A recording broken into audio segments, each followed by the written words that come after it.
he began.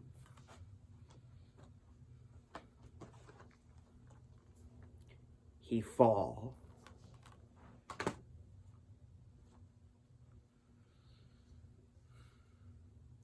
And now, it is time to review this movie. Sorry it took so long for me to review this movie, and now I'm finally am. It is time for me and for the Dark Knight himself to rise. The Dark Knight rises. So, hello everyone, and good morning. This is Matthew once again, and of course, as you notice, yes, I got myself a t-shirt for the new Batman movie that's coming out, which it already is. Came out yesterday, and I'm on my way to see it today. So I gotta review this movie before I go see the new movie. And of course, yes, I'm not really a fan of this cover there, but I like this cover right here, which was, I got this as a Christmas present like 10 years ago, which I like the way how it looks. Just a broken cow. So anyway, The Dark Knight Rises. This movie, even we know it got a lot of great reviews by critics, but this movie gets pretty much trashed by people on the internet who want to talk bad about this movie, which I'm about to get to. Because that's also another thing. How can we forget about the tragic event that happened in Aurora, Colorado, all because of this one man who, for no good reason, had to murder everyone else down when people are trying to experience a movie they're trying to see, and when you know it gets ruined by a madman named James Holmes, who calls himself the Joker.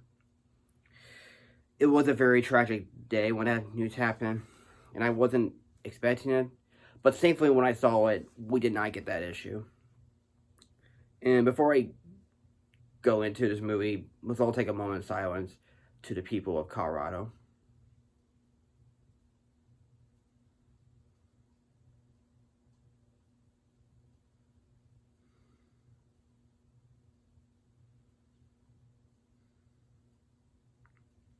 Anyway, now, about The Dark Knight Rises, like I said, people want to trash this movie, but to me, I love this movie, and I just watched it last night, and this still is my favorite movie of 2012, and one of the best comic book movies ever made. And this, along with those are two films that Nolan made, it still remains to be my favorite comic book trilogy of all time. And even people like to use this as a bad example to movies that they don't like. Like, for example, the recent James Bond movie, No Time to Die, because people thought it felt like Dark Knight Rises. And I know there's people on the internet that like to trash the movie as well, like people on YouTube, which I won't say their names, especially Doug Walker, aka the Nostalgia Critic, which, yes, I'm aware he's doing his Dark Knight months. He reviewed Batman Begins, and I have no desire watching his review of this movie because I knew he was going to review this movie one day. And two, he's going to trash it to death. So I have no desire to see it. You know, I'm always a fan of Nostalgia Critics, and I like his stuff. But this one, I just seem very personal to this. I know I didn't have to be that personal if I'm going to talk about this movie, but that's just me. Because even though I respect his opinion, but at the same time, I'm going to disagree with him wholeheartedly. As the more that like to trash this film on the internet, despite getting a lot of good reviews by critics and audiences, there's a part of me want to say this, or actually, I'm going to say it right now. I find The Dark Knight Rises an incredibly underrated movie. And you're probably wondering, why do you call it underrated? It's got good reviews and all. Well, I'm calling it underrated because the people want to trash this film. Especially for those who didn't like this film because they were just upset because they want the same movie again. Like this one. They want another Dark Knight. They want the same thing over and over again because it was so popular. But when you compare it to something like the Star Wars sequel trilogy, even though I do like those movies, they're just reminding so much about the original trilogy, pretty much. You know, there are times that they do try new things in this film, but other times they just want to keep reminding fans about the original trilogy. But come on. Aren't you glad about this movie isn't trying to be the same movie over and over again? When you look at today's movies, it felt like you're just watching the same film again. When you watch it and you're like, have I seen this before? Or why does it look all so familiar? So that's why Christopher Nolan here, he took risk. And it was just him taking risk when he was trying to create his own universe on what he wanted to tell his story for Batman. Starting out with Begins, Fall, and Rises. Which, of course, that's what these movies are. Begins, Fall, and Rises. And also they have themes. Which, of course, if you know, it's like each of the opening titles of Batman when they try to resemble the bat symbol. It begins, it just has bats going through the sky, which is supposed to symbolize about the meaning of fear, where Bruce Wayne himself has to fight the fear. And this is where it starts to fall apart, where Joker here is an agent of chaos, and just showing that that everything started to fall apart because of him, and especially the Dark Knight has to take the fall. And now, when you get to this one, with the opening, it just symbolizes pain, which of course you know the ice is like cracking. And even Bane himself breaks the bat's back because he was in pain, and now he has to fight through that pain and also to rise up to escape that hellhole in order to continue to save the people of Gotham. Especially, of course, to have everyone to stand by his side here, and so that people, of course, at the last time, they didn't like the Batman because of the death of Harvey Dent, and now when they know the truth, the Dark Knight is forgiven as he rises up from the ashes, and now he is Gotham's great protector. So, without further ado, on here, cases, let's talk about the backstory of this movie. Of course, yes, how can you do a sequel without Heath Ledger when he passed away? Because originally, Christopher Nolan had thought about doing some mixture of CGI and some deleted scene we had never seen before in order for the Joker to appear brief in the movie, but Nolan decided to go against that because he felt like it was disrespectful to Heath Ledger, which I don't blame him. I mean, if Heath Ledger wasn't a Dark Knight Rises, would I would have loved him in? Sure. I mean, even I wish he didn't die too soon, but it's life, y'all. It is what it is. But what we got, I think, is perfectly fine without Heath Ledger. And I have no problems with Nolan to not mention him whatsoever. But it could be possible he could be somewhere in a special security system, like Hannibal Lecter, where he's not around with the other inmates or everyone else in Arkham. He could be anywhere. And then the next one is before Anne Hathaway was cast as Catwoman, which I will admit, when I first heard when Anne Hathaway was announced as Catwoman, I was like, that was the perfect choice, because I'm just a huge Anne Hathaway fan since Princess Diaries, The Devil Wears Prada, and other movies she starred in, because I mean, I'm such a huge Anne Hathaway fan. And before she was cast, there were other actors who were offered the role, such as Gemma Arterton, Keira Knightley, Jessica Biel, Kate Mara, Charlize Theron, and Natalie Portman, who were offered the role, but none of them got it, so they got Anne Hathaway instead. Which, to me, I think Anne Hathaway was the perfect choice for the role. And that's also another interesting fact, that Anne Hathaway was also going to play another character that involves with a character who's also a cat, or dressed up like a cat. That would be the Black Cat in Spider-Man 4, but unfortunately it got canned after Sam Raimi left the series. And to those who always think Tom Hardy's voice sounds like Sean Connery, which to me, I don't. Because to me, he just sounds like Tom Hardy, except his voice is more enhanced. Tom Hardy pretty much based his voice by actor Richard Burton, and also an Irish traveler, Barley Gorman. The movie itself came out on July 20th, 2012, which it earned critical reviews by critics, but was a box office hit, despite not being as huge as The Dark Knight. But it still made a good amount of profit, as it just grossed $448.1 million domestically, and brings up to $1.81 billion worldwide, surpasses $250 million budget. If it made that huge amount of money, then maybe there was no shooting going on in Colorado. No Oscars were given for this movie, but thank goodness no Razzies, which I'm very thankful for. The movie itself is considered to be one of the best films of 2012, and the best films of 2010, and of course one of the best superhero movies of all time, especially being listed by the AFI. So, watching this last night, I love this movie.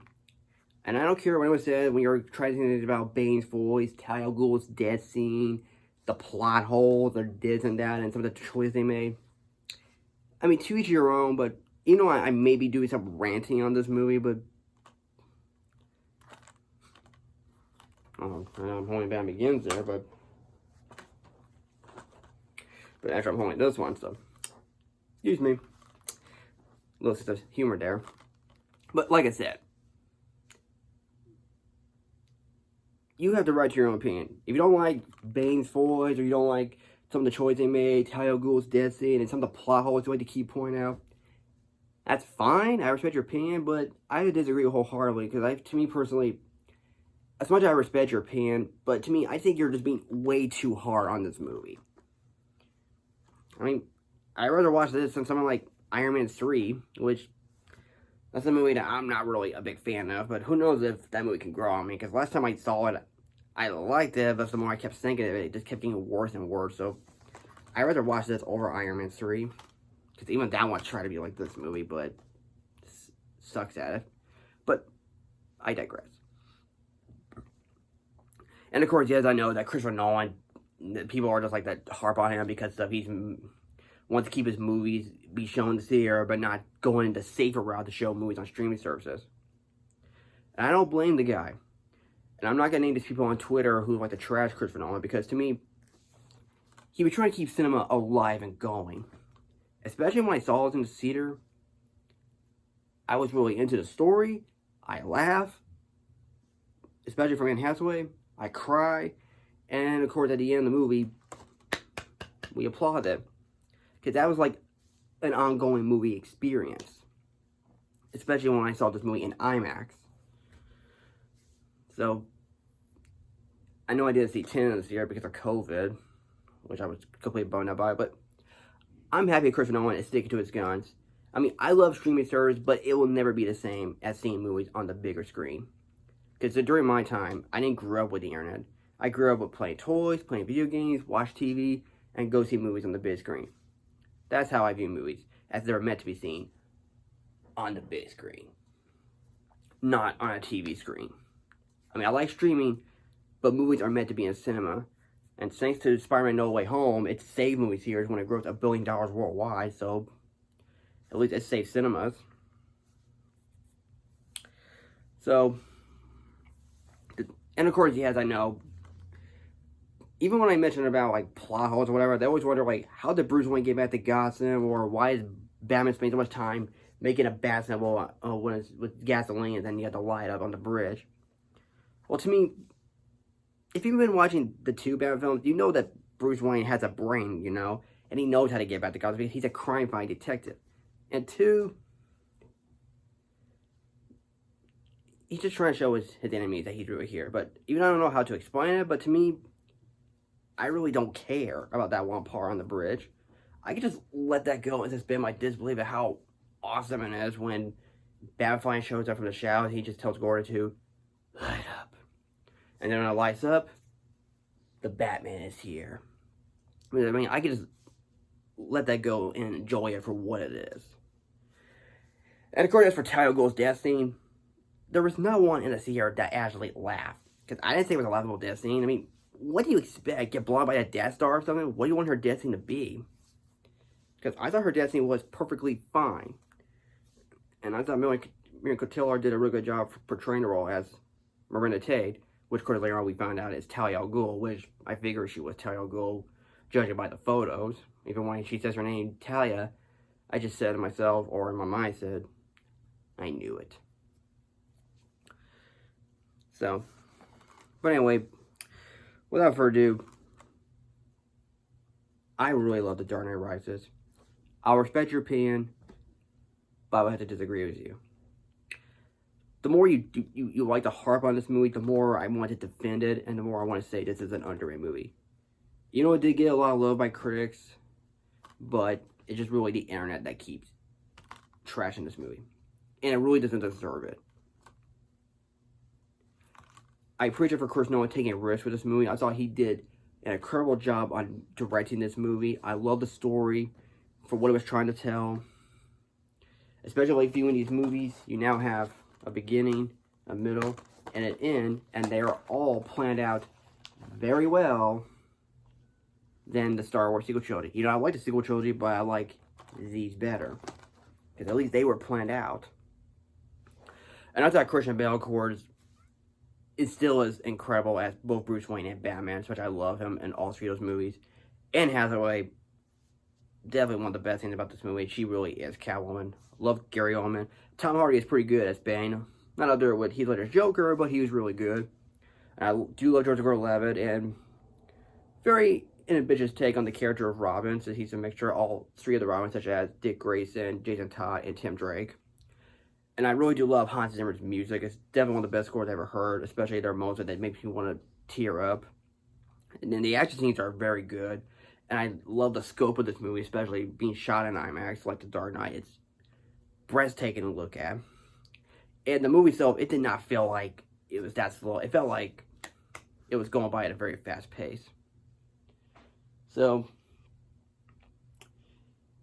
if you have not seen any of these movies, it's what you're hearing me talk about these movies, then what are you waiting for? They're available now on DVD, Blu-ray, Ultra HD, and digital. And this felt like a complete story as I watched these movies. Even I will admit, I really do miss the Nolan verse. But at the end of the day, it was definitely the time to end the series on this one.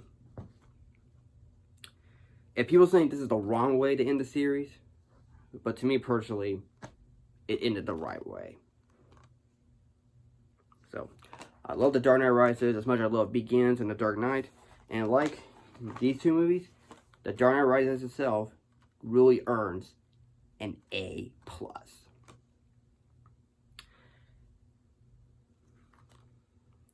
Love The Dark Knight Rises. Thank you, Christopher Nolan. Thank you, Christian Bale, Heath Ledger, Maggie Gyllenhaal, Katie Holmes, Anne Hathaway, Mary Cotillard, Gary Oldman, Liam Neeson, Tom Hardy, Joseph Gordon-Levitt, David Goyer. To everyone involved of the Dark Knight trilogy, thank you very much for giving us, as we as fans do consider it to be, well, maybe not for everyone, but to us as fans, thank you for giving us the greatest comic book trilogy of all time. And hey, even when Dark Knight Rises was done, Chris Nolan was going to make Interstellar, Dunkirk, Tenet, and now his new movie for Universal, which I'm looking forward to, called Oppenheimer, which, if I got that name wrong, I apologize. There was a trailer attached to The Dark Knight Rises, and what did you get? Welcome to the Snyderverse. You get Man of Steel from Zack Snyder and producer Christopher Nolan. And that's the movie I'll review for another time. So that concludes my review of Christopher Nolan's Dark Knight trilogy. And once again, I'm sorry it took so long for me to review it, but now I finally am. And now it's been 10 years since I last saw this movie. It is now that time that Batman gets its own solo movie again. And as for Robert Pattinson and Zoe Kravitz as Batman and Catwoman, I'm curious to see how it turns out, especially from director Matt Reeves, who brought you Cloverfield, the 2 Planet sequels, and Let Me In. I'm looking forward to it. And yes, I definitely would love to see Ben Affleck to make his own Batman movie. You know he is going to be in the Flash movie, but Ben Affleck deserves his own movie. So, anyway, let me know what your thoughts on the Dark Knight trilogy, and what is your favorite of the trilogy, and let me know what you think of this video, and are you a fan of Dark Knight Rises? Do you like it? Do you not like it? Let me know. Feel free to put your comments down below, and don't forget the subscribe button. Thank you for watching, take care, and I'll be on my way to see the Batman. Thank you, and take care.